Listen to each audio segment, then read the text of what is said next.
Welcome back, everyone, to another one-on-one with Jerry Hall. Today's conversation is with Mr. Dave Floyd from Aspen Trading. We're going to talk about the intersection between the digital asset world and FX capital markets. Dave's got a really interesting take. I hope that you enjoyed this conversation. I gleaned a ton from it. I'm always seeking out experienced practitioner type people from capital markets to get their viewpoints, what they're seeing as it pertains to the inclusion or adoption of digital assets into that space. It's going to be really interesting. I had the good fortune of getting to share some of my thoughts and opinions on Ripple the company and XRP the asset as it pertains to settlement and what kind of value proposition that would bring to the capital market structure as far as how trades are conducted, executed, and then settled.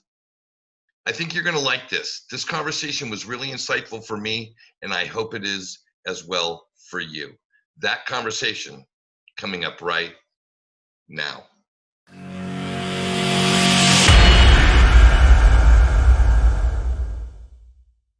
So Dave, thanks so much for taking some time out of your busy day to chat with me today. How are things up there? Where are you exactly? I know you're in the Northwest.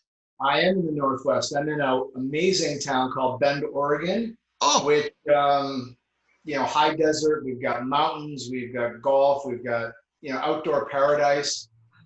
Unfortunately, I've been here for almost 15 years, maybe 17 years, and everybody now knows about Bend, Oregon. So while it's still a wonderful place to live, it's becoming Californicated. It's becoming invaded by Seattle, Portland. Again, not that the people are. It's just changing the culture of the town, and it's lost that charm of a mountain town, but still a great place to live. Happy I can be here and do my job. I will tell you, this is a quick story from my past. So I was living in Sonoma, California with my single mom, and her very best friend was living in Portland. And we took a trip in our little 71 Volkswagen Bug. And it was a trip up to Shirley's house up in Portland. And I remember we stopped in Bend, Oregon. And I'll never forget this. It was mind-boggling to me that every single can or bottle, whether it had this label on it or that label on it, had this like very high redemption value. And this, keep in mind, this is in the 70s. Mm-hmm. And I remember thinking, this was the place that I wanted to be, because I was, as a kid, an excellent can and bottle scavenger to get the recycling money to buy bubble gum or whatever. And that stuck with me. That Bend, Oregon. That was your first take on Bend, is that this is a haven for bottle pickers. Exactly. I mean, I love it. I was already looking at a future, like a retirement plan. Hey, if it all goes tits up, I can go to Bend, Oregon and turn in bottles and survive. Well, a lot of people, I guess if you fast forward that 20 odd years, 30 odd years, you and I are probably about the same age. People are coming here with similar things. There are opportunities here. Now, granted, in a digital economy, there's no real meaningful job infrastructure here. There's, of course, the medical community, which is fairly large, and the government to some extent, but by and large, it's a service town. So the people that are living here are digitally connected to everything else. Guys like me, where you can bring that city wage to this place, although we have, trust me, we have city cost of living here now too. But very similar to what you said about the bond thing, there's opportunities here. People want to live in fun places, and this is a fun place without a doubt. If you're outdoor oriented, I mean, our house, I'm at my home office today. I have an office outside of here too, just to maintain the sanity level and to maintain my marriage. Right outside of our house, my wife and I are avid mountain bikers. I'm on an extensive trail system within 5 minutes. Wow. That's just kind of the way we want to live. We're up against the national forest, and that's the lifestyle we want, and that works for us. Living the dream, you are. So it is so fortuitous that I have you on the show today. Keep in mind, my audience is really coming from a place of, they've gotten some skin in the game in the digital asset space. Your Bitcoins, Ethereum, XRP, heavy, Cardano, a bunch of these new technologies.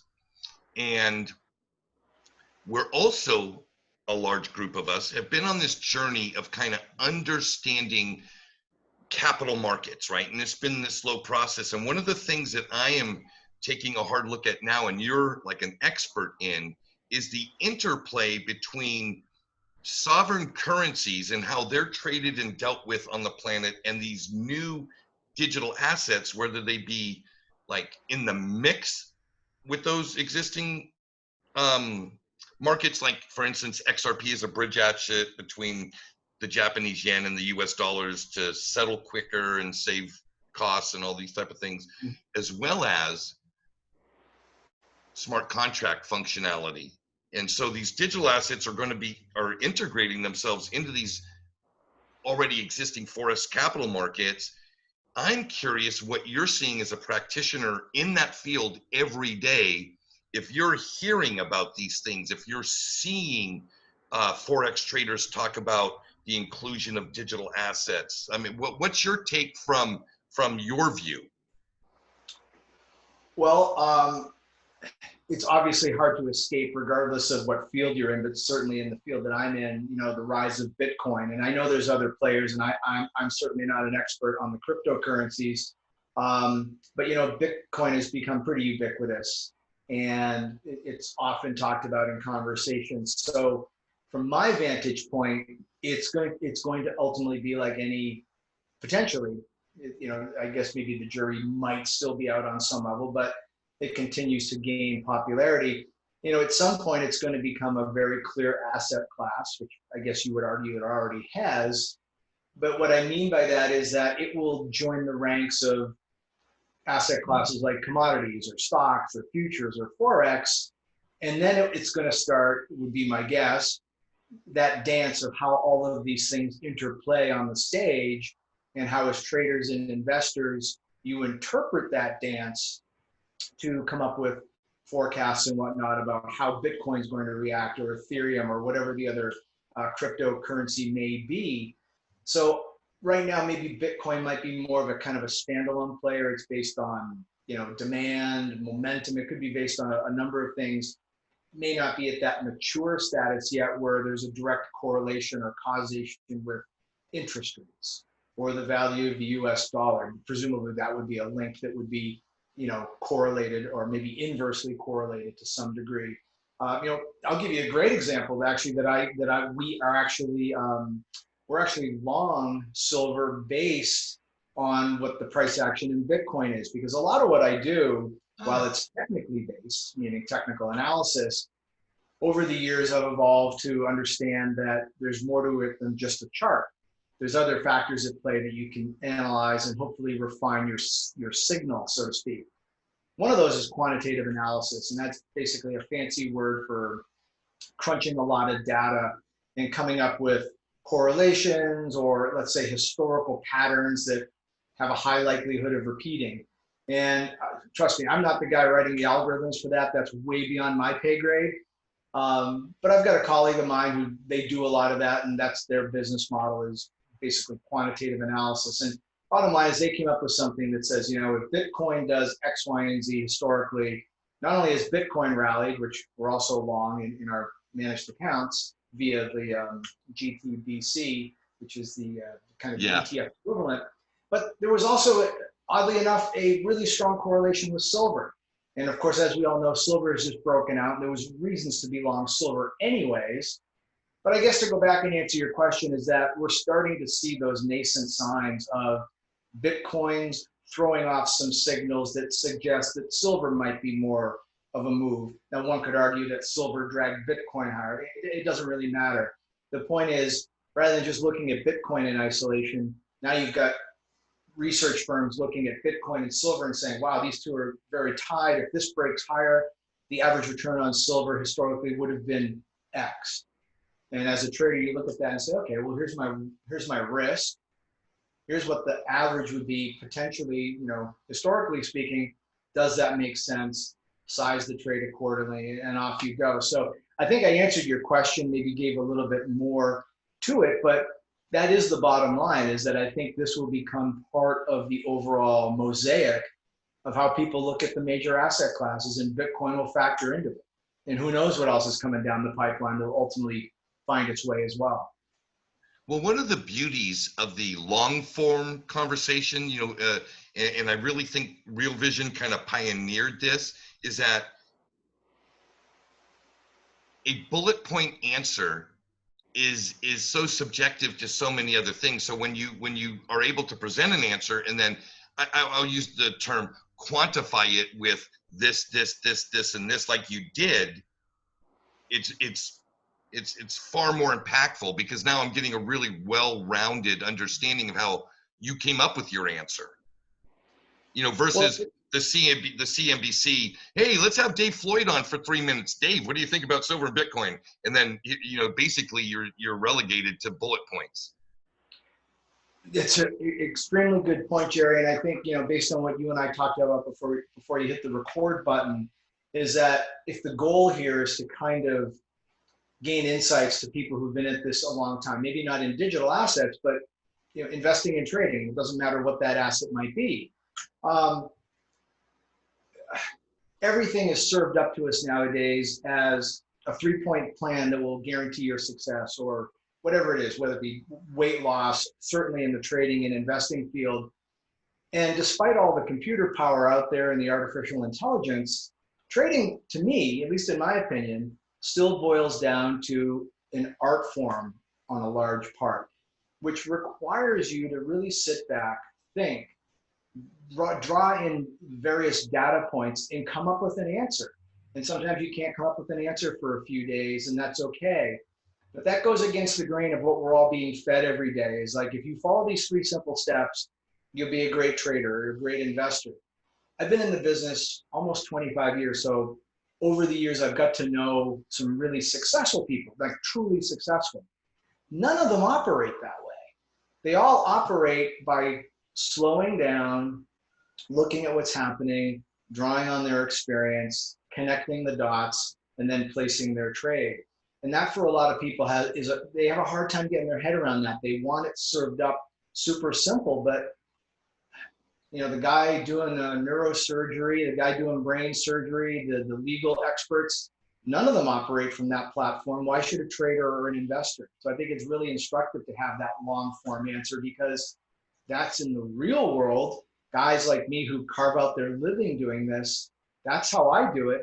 I'm not looking at my index card each morning and going, okay, I did step 1. I'm halfway down, making my next trade. It doesn't work like that. No, I couldn't agree more. I'll tell you, I'd like to give you a little feedback. Now, keep in mind, we just met today, but I've been exposed to you for a while now, especially with a bunch of the stuff you've done with Real Vision.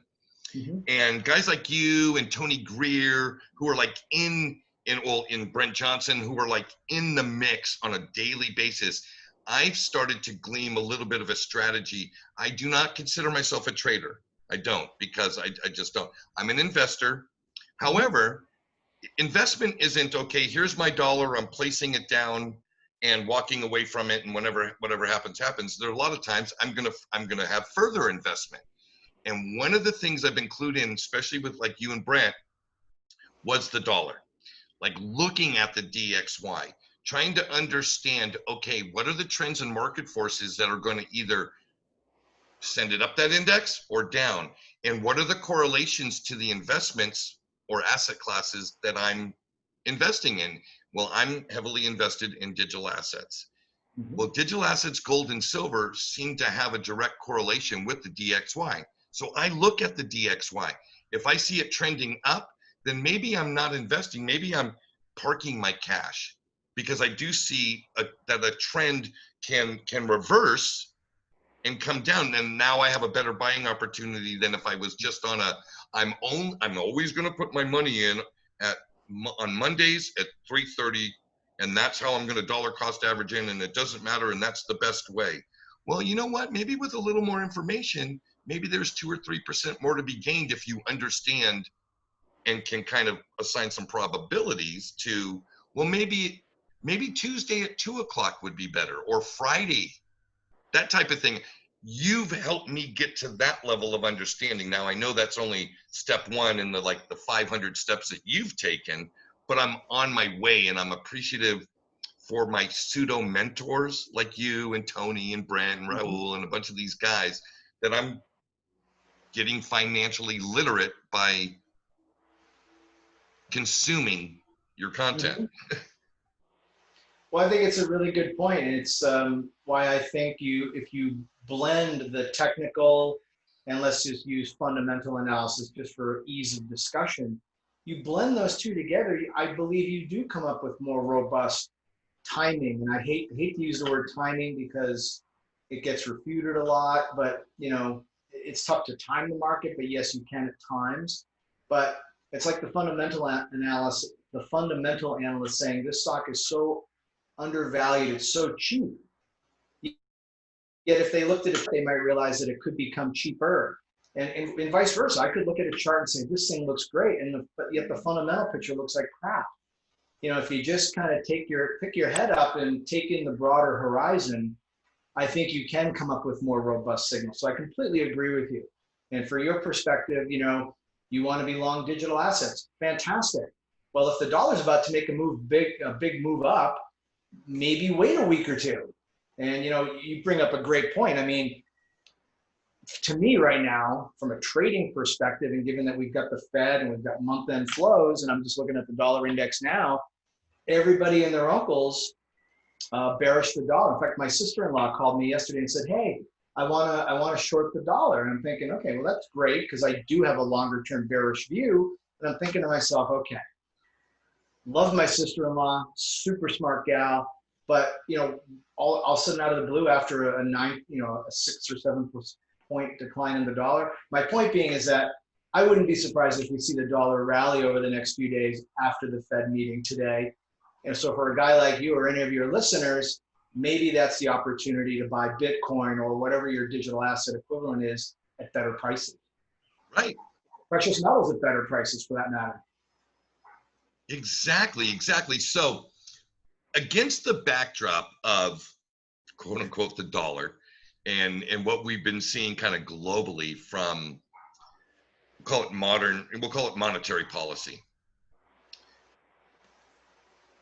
I have seen this real divergence, and maybe I'm asking if I'm correct or not. I've seen this real divergence from monetary policy to actual boots on the ground inflation as it pertains to milk, coffee, etc.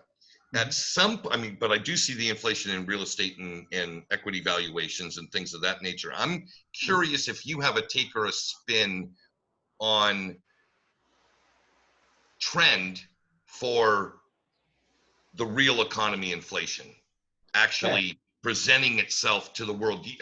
I know that's something you have to think about because it's part of what you do. I'd love to get your comments and take on that.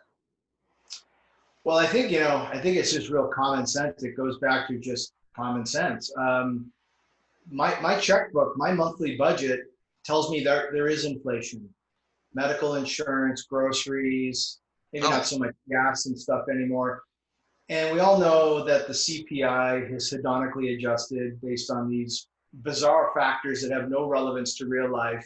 Yes, your car was more expensive, but it had more features. Therefore, it wasn't technically cost me more. Well, the fact of the matter is it cost me $4,000 more. That to me is inflation. So I think all this nonsense about how these things are calculated, that we have inflation below 2%, I think is a bunch of bullshit, quite frankly. Okay. And I think there's a lot of knock-on effects for that, especially the retired people who are trying to live off a fixed income, because artificially low CPI, you have artificially low COLA adjustments, and people like my dad and all the people in my dad's category, they get screwed because their Social Security doesn't get adjusted accordingly. So I think it's a joke, just kind of like the Federal Reserve is a joke. I mean, by and large, they're a joke. It's run by a bunch of academics with no real world experience. Need I say more? Right. I don't want an academic operating on me. I don't want an academic representing me in a court case. I don't want an academic fixing my car. I certainly don't want an academic setting monetary policy. Let the markets do that. I got a little off track there, but no, not at all. It's all linked to inflation because there is inflation. It's bullshit that it's under 2%. Well, I mean, see, this, I think this presents the question, is it really? Because, I mean, inflation globally, right? We've seen a ton of inflation. I mean, you can't swing a dead cat without seeing, real estate prices much higher than what I consider they should be. And well, again, I guess, and so many other things like equity. I'm looking at the equity markets and I'm thinking to myself, these companies aren't generating any friggin' revenue or cash flow really, but yet their valuations keep going up. And I'm thinking to myself, there's some kind of magic, somebody, there's some illusion being created because I'm not seeing it. So, and I consider that inflation. Is it inflation if real estate prices go up and equity values go up, but the price of milk doesn't? Well, I mean, we all have to have a roof over our heads. So even if you're not buying in the hot markets like the Seattles and New Yorks and even like Bend, Oregon here, where we've got crazy real estate prices, and you still have to have a roof over your head. Do you want to invest for your retirement? Well, most people do that have the ability. So therefore, does that become less attractive? I think you touched upon something that my eyes were open to last November and then literally again about a week ago. For the longest time, I've always been of the opinion that the distortion you mentioned in terms of stock valuations has been a result of the easy money and the printing press and the Fed. And I think I've radically changed my view. I still think it's probably a contributing factor. But I listened to an interview with a guy by the name of Mike Green, who you've probably seen Oh on. yeah, of course. I mean, Mike Green epitomizes what everybody in finance should be. He's just smart as a whip, down to earth, and practical. His thesis is real simple. The rise of indexation is the reason we have stock prices at such silly levels, because in a traditional marketplace, you have a buyer and a seller based on what their view is. That's too cheap, that's too expensive, I don't want to be a buyer, I don't want to be a seller, and you're making a decision based on that. Well, if you're an index fund and you get constant inflows from 401ks and just index-oriented investors, your buy-sell decisions are really simple. I get money, I buy. I get a redemption, I sell. Well, redemptions right now aren't really a thing because the baby boomers aren't invested in index funds, and they're going to be the ones that are going to be pulling money out of the market. It's primarily the millennials that are driving the indexation, and for good reason. Cheaper, et cetera, and they haven't been proven wrong. But they're only basically buying. They're not pulling money out because they're not at that age. So therefore, if you have a market where you're just constantly being influxed with new cash, they don't give a crap what the valuations are. It's just buy more Tesla, buy more Google, buy more whatever. And who knows how long that could go on for. The problem Mike sees is that what happens now that you have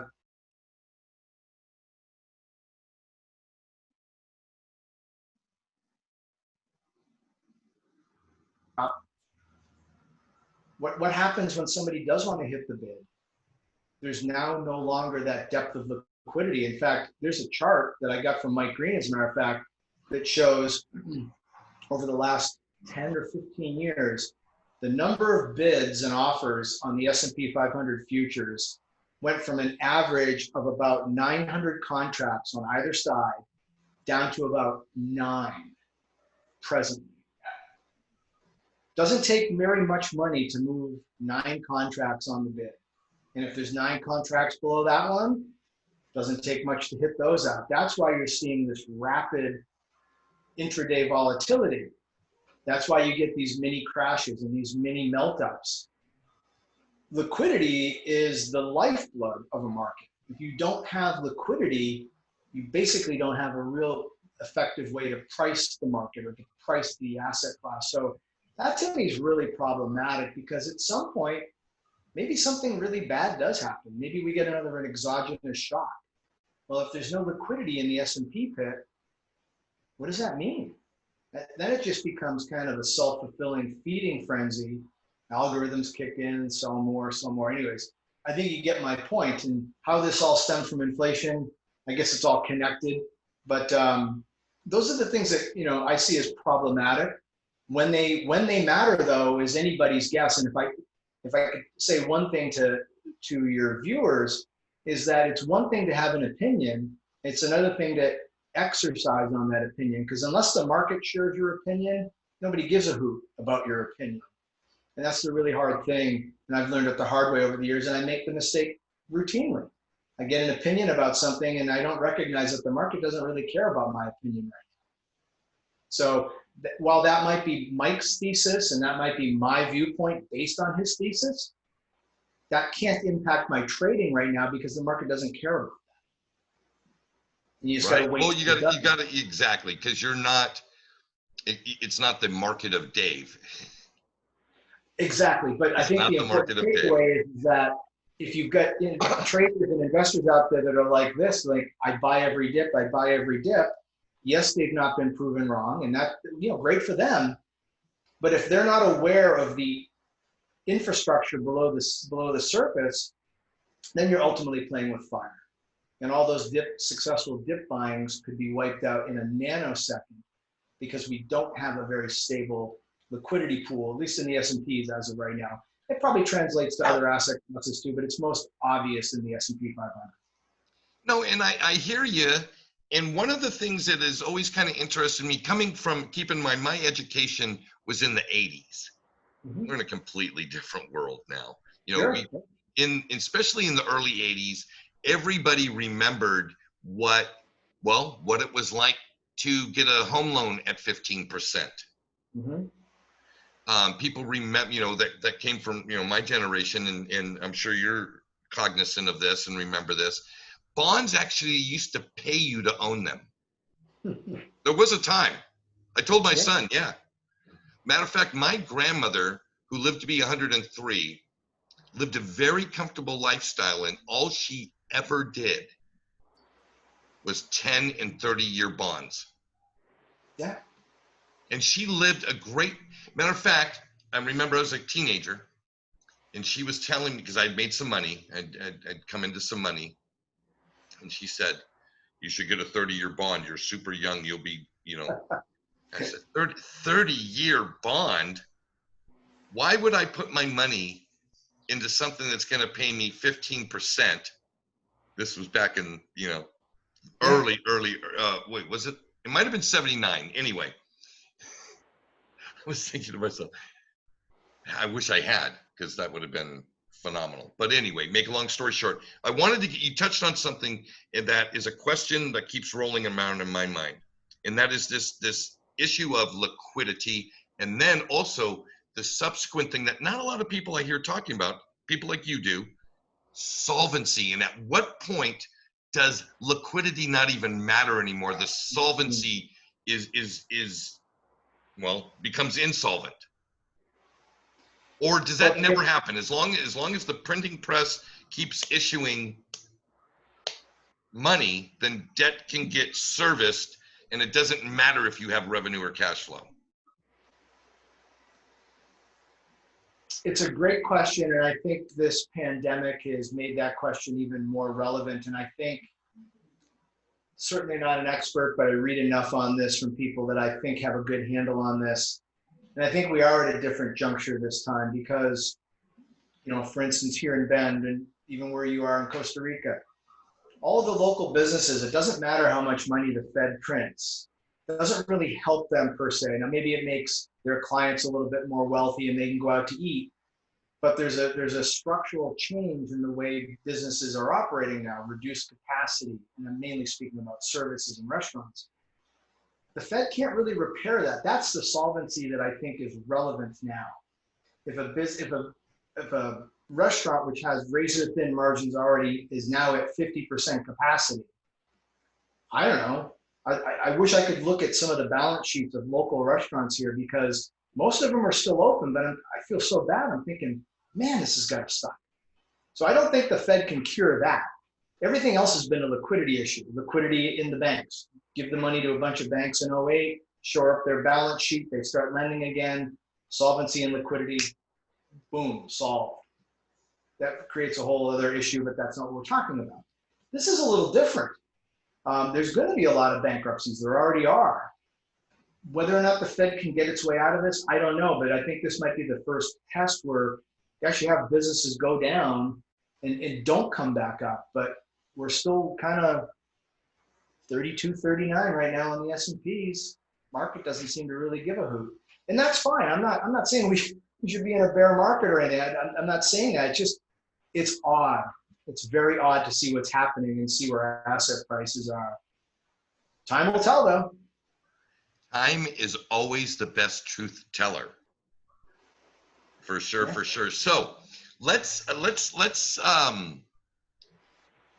kind of adjust course a little bit here, because there is a couple of specifics that I wanted to get in while I knew that I had you on the show, and that was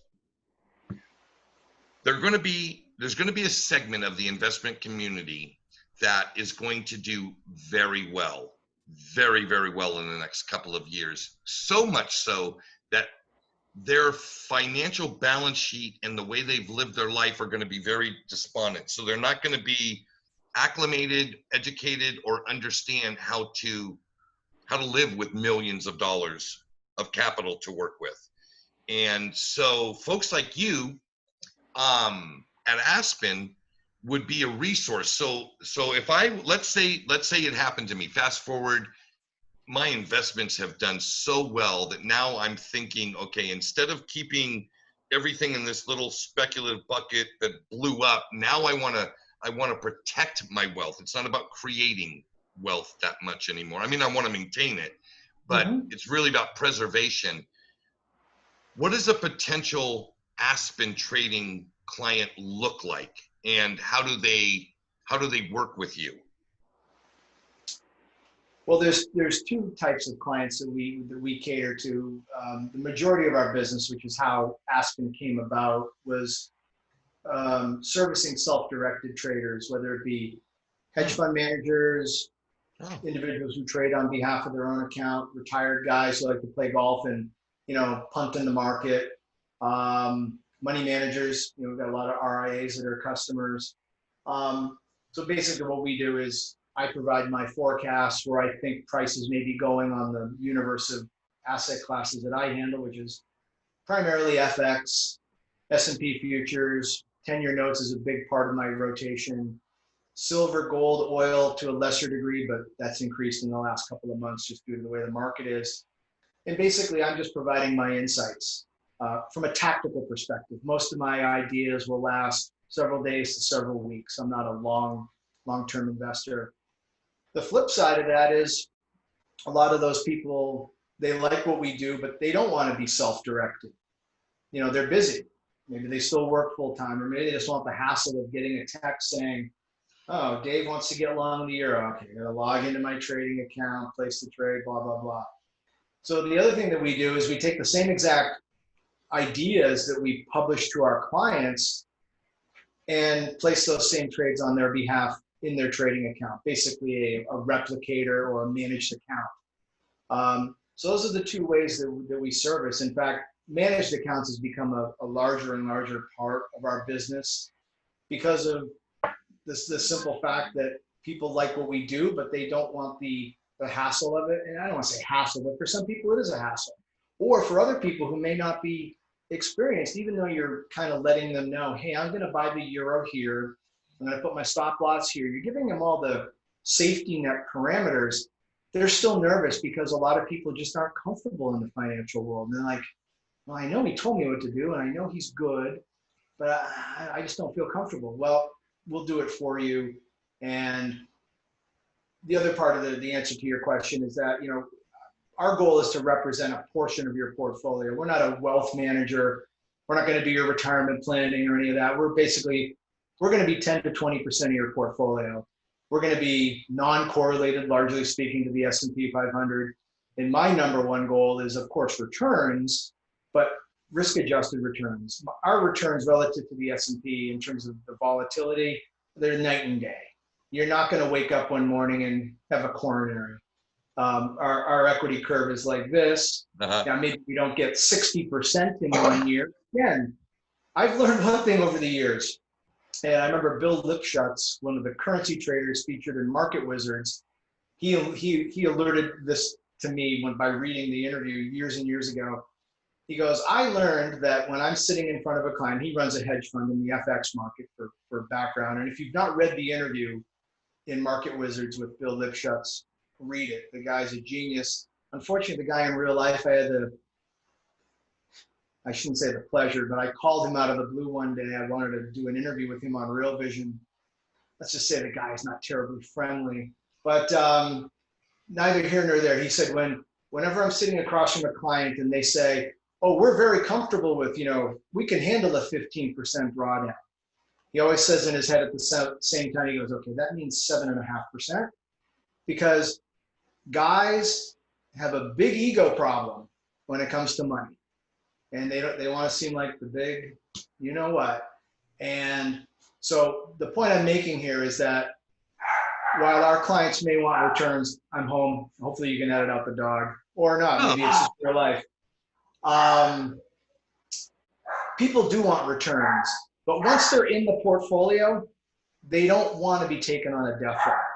And that's the more important thing for people. A little volatility is not bad, but they don't want the 20% drawdown. So that's what I'm catering to, is that returns that are reasonable without a death ride. Interesting. Okay. Switching gears again, because again, your skill sets lend themselves to these particular questions. So what my number one holding in my portfolio is an asset called XRP, and XRP is designed. Are you familiar with it? No, I'm not actually. Oh, okay. Maybe I am, but I'm not right now. So I'm listening. Okay. So crypto is this monster thing, right? So I'm not talking about crypto in general. In crypto, there is a private company. It's called Ripple. Now, Ripple has been building on top of an already open source XRP ledger to create this thing called RippleNet. And basically, it's a closed system for financial institutions, whether they be banks or FIs. There's a whole array of fintech in this ecosystem. Now, they're far superior to Swift in every single way. And they have this digital asset called XRP, which is publicly traded, but it acts as a bridge. It's a value conveyance device where I'll just give you the quick. So you're in Bend, right? And you want to get one of your clients in Zurich $5 million. I'm sure you've had this happen before, whether it be people funding accounts with you or you paying out of your account to a client, right? You're familiar with how long it takes to do a wire transfer, the costs that are associated with doing such a thing. Yep. Well, this RippleNet and this digital technology and this digital asset XRP, you have all that functionality, but the conveyance and settlement is within 5 seconds. And how that works is there'd be a US dollar for Dave, XRP entity, whether it be a bank or some regulated exchange of some sort, that would take the US dollars from Dave, turn it into XRP, and send it through the system to another exchange in Switzerland, where it would then turn it into the Swiss franc and direct it directly to your client's bank account. The entire process is done in 5 seconds. All the interwoven little elements, like what's going to be the FX rate, all those type of things are applied to the XRP and the sender's currency, and then XRP to the recipient's currency. And it's all handled before you even press the send button. So you know everything. You know what the convergence rates are going to be, you know, the expected time. How much of a game changer in FX trading and markets is instant settlement? I guess that was a long question to get to this specific thing. How much of a value proposition is instant settlement in the markets you play a big role in? Yeah, well, I think it not only applies to just what I do, but to anybody who even just wants to fund their account. Let's say you get a wild hair after being at your neighborhood barbecue on a Saturday and you want to fund your account to start trading on Sunday afternoon. But right now, your only option is an ACH, which is still a mind-boggling process. What do you mean it takes 5 days? You took the money now. Where's the money for 5 days? But the answer to your question is, of course, that's a game changer. And especially if they can do it with exchange rates that are reasonable, because that's the other part where they get you. I mean, it's funny, like, you go to the airport and you're getting British pounds at the at Heathrow, and you're like, oh my God, I know what the pound is trading at. It's not anywhere near this. So that would be another aspect. If they could just narrow that spread, it's okay to make a couple bucks. I get it, but you don't have to, provide extortion at the same time. We see that in Costa Rica also, all the In terms time. of Oh yeah, conversion the of US, dollars. the dollar to Costa Rican colony, quote unquote, exchange rate versus what I know, Yeah. the real exchange rate to be. It's like, wow, you rapist. Yeah, I mean, again, markup, I get it. It's a capitalist society, but these are crazy rates. I mean, they're just, anyways. So yeah, I mean, so as I understand it then, is that it basically, it's a piece of software or some sort of electronic something or other that does this in a matter of 5 seconds. And like you said, you know what it is before you even hit the send button. It's all pre-calculated. You're like, okay, that looks good, done. Well, Yeah. what it is, it's a mixture of open source technology, this blockchain technology. So it's this, that's public source. The XRP token, the asset that actually bridges the value, is a standalone free market traded asset. Mm-hmm. Everything Ripple's doing in their quote unquote RippleNet is all proprietary software built on top of that XRP ledger. And to join RippleNet, you go through all that rigorous stuff that you would go through if you were going to create a commercial account at Saks or JP, or anything like that. All the same vetting stuff happens. And so in your biz, I would tell you, and I don't give, this isn't advice, but I'm just saying, if you have a macro hair up your, look into Ripple and XRP. It's not going to be this thing that displaces everybody, but it is going to bring value to the existing capital market structure and it already is. It's already started. There's commercial flows with the US dollar into Mexico, the Australian dollar into Philippines, the Japanese yen into Thailand, Vietnam, the Great British Pound to the US dollar, the US dollar to the euro. These are already established trading corridors where, like, the dollar is turning into XRP, going to Europe and turning into euro and back and forth, and Australia to Philippines, that's already happening back and forth, and US dollar to Mexican peso, back and forth. And it appears that they have positioned themselves well because they have offices in India looking to open up those markets, Brazil opening up those markets. There's something to keep your eye on in the next couple of years, is maybe not so much as an investment for you, but as a way for you to maximize your margins on what you already do. Because I'm sure that time costs you money, right? When you're doing this trade and that trade and you've got to settle this and that, there's all this volatility risk gets larger the longer the time gap is. So the closer you can get from execution to settlement, the closer those 2 points meet, the less volatility, less risk to you. That has value, correct? Yeah. Okay. So you could definitely see that. Maybe they're even already using it, but all the big prime brokers like the Goldman Sachs and even the retail brokers like the Oandas and all those. I mean, I can't imagine they're not exploring these ideas as well, because that makes a huge difference based on the volumes they do as an institution. Sure. No, absolutely. I always thought, when I started looking into this tech and I was really researching it, I thought to myself, okay, the last people on the planet that are going to adopt this are the cities, JPs, etc. These huge prime brokers, especially the ones that are like heavily in what we call the correspondent banking system, because they're the ones that get hurt the most. They're the ones that are, unless they adopted it. But and I know, big, huge ships are slow to turn. They love the profits they're getting now. Yep. And so would they continue to get those same profits? Some could argue, yes, they would, if they adopted quicker than the other guys.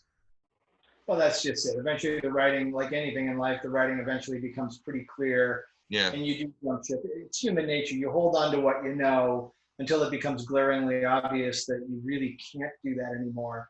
And there's very few people that are first movers. It takes a special skill set, and most of our brains aren't wired that way. Well, Especially it's Captain exciting. Planet. We'll see what's happened. I know Bank of America signed on with Ripple and RippleNet. PNC Bank, I don't know if you're familiar with them. They're a pretty large player. Minneapolis, I think. Exactly. And a whole host of banks in Asia and Europe, like I said, Australia, even several in Latin America. And what I find really fascinating, and I think this is going to be, there's a word for it, when something blasts off, when it just goes skyrockets, is a couple of these central banks with their real time gross settlement systems connecting to a system like RippleNet. And now all of a sudden you've got access to the entire nation just by being plugged in to the gross real-time settlement system. Yeah. And we know that the Saudi Arabian Monetary Authority is signed on. They're a central bank. They're signed on to RippleNet. They're not a big player, but Cambodia, their central bank is signed on, and Thailand is exploring it. And so there's a few others that are looking into it. It's going to be and Brazil, obviously, their central bank just had a meeting with Ripple and maybe signing a RippleNet contract here pretty soon. So it's always nice when I can bring an expert something that they maybe have not been familiar with. Yeah, it's I don't know, quite honestly, I know very little about the crypto space. I understand it on the most fundamental level. Sure.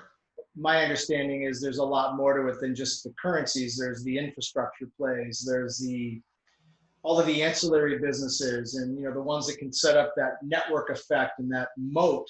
Those are going to be the ones that's just business 101, basically. Right. Well, crypto as a whole, I'm in this space 8, 9, 10 hours a day, every day for the last 2 years. I don't have my mind wrapped around the whole space, but there are projects that I spend a tremendous amount of time learning and understanding and seeing what they're doing. And Ripple and this XRP is one of them, is probably my highest conviction of all of my assets. Well, based on the way we started the conversation, which was how you define an investment thesis, and it's, as we both agreed on, it's that you're just spending an enormous amount of time digging around and connecting dots. Well, that's what you've been doing. Yeah, you may not have the whole picture clear, but nobody has the whole picture clear on most things. It's you ferret out something that you've managed to connect the dots on, you have conviction on, maybe you're right, maybe you're wrong, but there's no other way to go. That's the only way to do it. And, the book by Annie Duke, which is... I love Annie. What's that? I love Annie. Oh, I mean, she had the best line in that, or the best, let's say, caption or scenario. And it really struck me is that when you're a poker player, you never know exactly what everybody has for their cards. You can only make assumptions, and that's the best you can do. And her point was, you'll never know everything. At some point, you just got to say, screw it. I think I'm pretty close. And it's the same thing with trading and investing.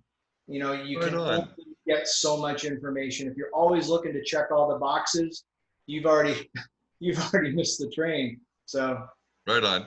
Well, we're coming close to the end of our hour, and I've been doing this a lot recently, and it's been really insightful for me because although this is just an interview, there's an element of interpersonal contact and relationship that's being developed just by the sheer nature of us exchanging. And so I have this little thing I've been doing with folks, and it's like, so Dave, what would be the 3 qualities that you would like to be remembered for long after you've passed and gone on to whatever the next stage of things are?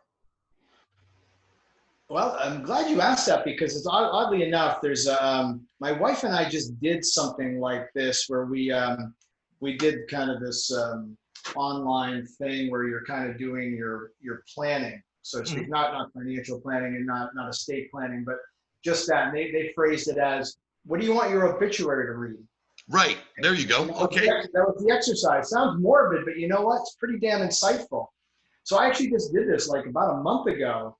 And luckily, I think I came up with the things that I think most people think about me anyways, and the things that do matter to me, which is, and then most of them relate to the professional aspect because that's kind of where guys are. They're providers and always trying to dance that balance, that line between being, the head of the household and just being more well-rounded. And that sometimes is a hard thing, but that's a different topic altogether.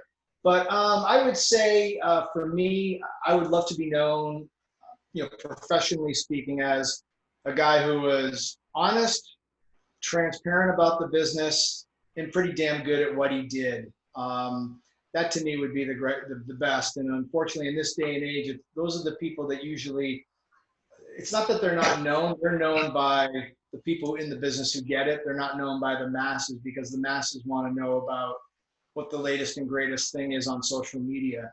And guys like me, that's not what makes it or breaks it in this industry, or in fact, that's what breaks it. So yeah, I would say those are the three things that I would like people to know about me professionally. Personally, probably easygoing guy, good to know, loyal to the core. Excellent. That's right on. And the little I know of you, I would agree with those things. Thank you. And it's wonderful. I hope that I've left a good enough impression that maybe in a year or so we can touch base again and see how monetary policy is now affecting and changing the way we do things, and just a general catch up. That would be great. I would echo the same thing to you, Jerry. You are easy to talk to, and I like people that are just down to earth. I don't like posers. I like people that are authentic. That's bottom line.